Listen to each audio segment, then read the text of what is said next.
다음 주에 고래를 잡으러 간다.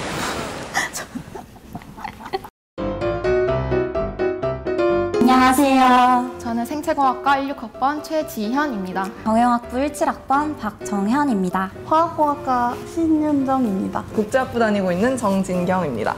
와. 16년도부터 지금까지 과외를 하고 있고요. 영어 회화랑 토플, 토익, 입시 면접, 영어 면접, 그리고 외국 유학 가는 친구들 시험 대비 공부시켰었어요. 학생 수는 제가 한번 세어봤는데 10명 정도라고 생각하시면 될 것 같아요.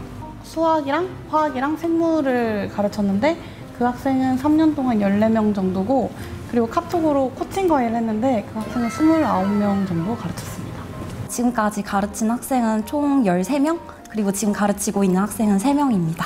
국어, 영어, 수학, 사탐, 토론, 중국어까지 가르쳐봤습니다. 한 3년 가까이 과외하고 있고요. 학생은 3명 정도 과외는 했는데 과목은 대신 한 5과목 정도 했었어요. 국어, 수학, 영어, 생명과학 1, 2 다 가르쳐봤어요. 한양대 국제학부 입시는 영어 에세이 다음에 영어 면접을 보는데, 제가 영어 면접을 가르쳤던 친구가 저희 학교 후배로 18학번 후배로 들어온 적도 있습니다. 수학 8등급인 친구를 가르친 적이 있었는데 정말 덧셈 뺄셈도 못하는 거예요. 3월 모의고사가 8등급이었는데 6월 모의고사에서 4등급, 3점 모자란 4등급을 받아서 그때가 가장 많이 어울리는 경험이 아닐까 싶습니다. 문과 수학이었는데 20점대였는데 과외 끝나고 나서 70점대로 올랐어요. 가르쳤던 학생이 1학년 때는 이제 대학을 생각 안 하고 있다가 저와 과외를 진행하고 나서 의대 희망까지 하게 된 케이스가 있어서 그런 경우에 굉장히 보람이 컸습니다. 예를 들면 화학에서 양론이 수능에 많이 나와요. 이러면 학부모님은 모르시잖아요, 양론이 뭔지. 어머니 예를 들면 갈비찜을 2인분 레시피를 가지고 3.7인분 만드는 계산을 하는 거라고 생각하시면 돼요. 저는 고등학생 때 혼자 공부하면서 내신을 좀 잘 챙겼었고, 그래서 이 부분에 대해서 학생한테 많은 도움을 줄 수 있을 것 같다. 그리고 또 과외 경험도 많아서 학생이랑 과외 진행하는데 문제가 없을 것 같다라고 이렇게 말씀드리는 편이에요. 먼저 목표가 몇 점이냐 물어보면 보통 막 100점이요, 90점이요 이런 식으로 좀 그래도 할 만한 점수를 대셔요. 그래가지고 그 정도면 진짜 제가 시킨 것만 하시면 할 수 있다. 학생이 나의 친동생 같다, 나의 과거를 보는 것 같다 라고 하고, 어머님께는 저의 친어머니 같다 라고 말씀을 드리면서 감성을 자극합니다. 지인 찬스가 없으면 저는 어플을 가장 추천드리는데요. 그러니까 처음 프로필 작성할 때 내가 어떤 과목을 가르칠 거고 나는 뭐 어떤 장점이 있다 이런 걸 잘 써놓으면 은근 문의가 많이 오더라고요.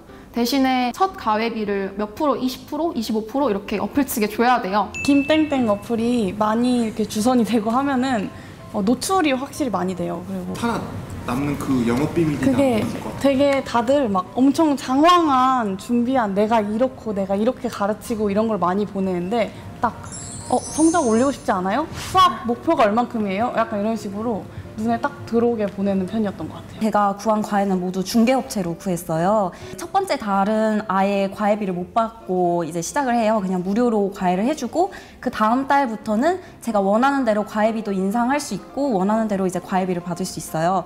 뭔가 과외를 정말 해보고 싶다, 간절히 약간 시작해보고 싶다 하시는 분 있으면 한번 사용해보셔도 좋을 것 같아요. 중간에 밥 먹는 시간을 30분 줬어요. 안 오는 거예요. 전화해도 전화를 한 11통을 걸어봤는데 받지도 않고, 그래서 다음날 학원 가서 물어보니까 잤대요. 학생들이 막 편하게 하는 일은 많이 없었는데, 과외하던 집에서 개를 키웠었는데, 강아지를. 근데 그 강아지가 자꾸 제 엄지발가락을 깨무는 거예요. 그러고 이제 자기 학생한테 계속 관심 달라고 뛰어서 제가 무릎에 올려놓고 수업을 했었거든요. 3주간 그러다가 어느 날 갑자기 뛰어내려서 제 가방에 오줌을 싸더라고요. 그때가 제일 화가 났던 것 같아요. 아무래도 책도 다시 다 사야 되고 이런. 거짓말을 하거나 변명을 할 때 제일 화가 나요. 왜냐면 거짓말이나 변명을 하면 제가 속아 넘어가면 모르겠는데 눈에 훤히 너무 잘 보여가지고 그게 더 약간 화를 나게 만드는? 다른 거는 다 용서할 수 있는데 시간 문제가 굉장히 화가 나는데요. 제가 과외 학생 시간을 맞춰주는 거는 당연하지만 과외 학생이 너무 저의 시간을 자신의 시간인 것 마냥 이용하는 경우가 많더라고요. 30분 전 파토, 10분 전 파토, 집 앞에 도착했는데 선생님 안 돼요. 이런 경우가 있을 때 저는 일정을 다 비워놨는데 이 학생을 위해서 그렇게 저한테 무책임하게 약속 파토를 날 때 굉장히 속상했던 경험이 있었어요. 친구처럼 지내다 보니까 친구한테 할 말을 저한테 하는 경우가 많더라고요. 중학교 2학년 남학생을 가르치고 있었는데 다음 주에 고래를 잡으러 간다. 스카이캐슬 드라마 보면서 약간 예서가 망가지는 거 보고 조금 죄책감을 느꼈었는데 제가 카톡으로 하는 코칭 과외를 했어요. 밤에는 어떤 공부를 했고 이런 거 검사해주고 고민 상담이나 뭐 멘탈 케어 이런 거 해주고 아침에는 약간 빅스비처럼 오늘은 이런 음악을 들으면서 공부해보는 게 어떠니? 기사가 많이 났었잖아요. 코칭 고액 가해 뭐 문제가 많다는 둥 내가 한 조시 잘못된 게 아닐까 약간 이렇게 고민도 했는데 정말 최악으로 기억에 남는 게 있어요. 그 과외비를 못 받을 뻔했어요. 아예. 일주일, 2주일씩 밀리는 거예요, 입금날이. 갑자기 학생이 이제 진로를 미용 쪽으로 바꾸게 되면서 과외를 그만둔다 이렇게 말을 해가지고 어머님한테 지금까지 한 게 어떻고 그래서 얼마를 언제까지 보내주세요 이렇게 보냈더니 어머니도 알겠다고 하시더라고요. 근데 그 날이 됐는데 안 온 거예요. 계속 끙끙 앓다가 학생한테 연락을 했어요. 어머님 연락이 안 되시네 해서 한 1, 2주 있다가 학생이 보내줬어요. 그것도 받고 나서도 약간 씁쓸했어요. 눈에 보이는 성과를 기대하시는 분들일 경우에는 무조건 8, 9등급인 게 덧셈 뺄셈만 가르쳐줘도 등급이 오르더라고요. 제가 편하려면 1, 2등급일 것 같아요. 일단 1등급인 학생은 너무 무섭고요. 제가 물어봤는데 대답을 못하면 그 하루 수업이 너무 정적으로 가요. 대답을 못하면. 하다가 점수 떨어지면 그러면 잘리지 않을까요? 1등급 학생이 가장 6월 모의고사 때 멘탈이 흔들리기 가장 쉬운 계층이고 수능 때 가장 떨어지기 쉬운 계층이 1등급 학생들이어서 제가 그랬던 케이스라서 그래서 재수를 했거든요. 그래서 그런 경험이 생각이 나서 그 학생들이 끝까지 멘탈 안 흔들리게 잡아주고 싶은 그 소원이 있어요.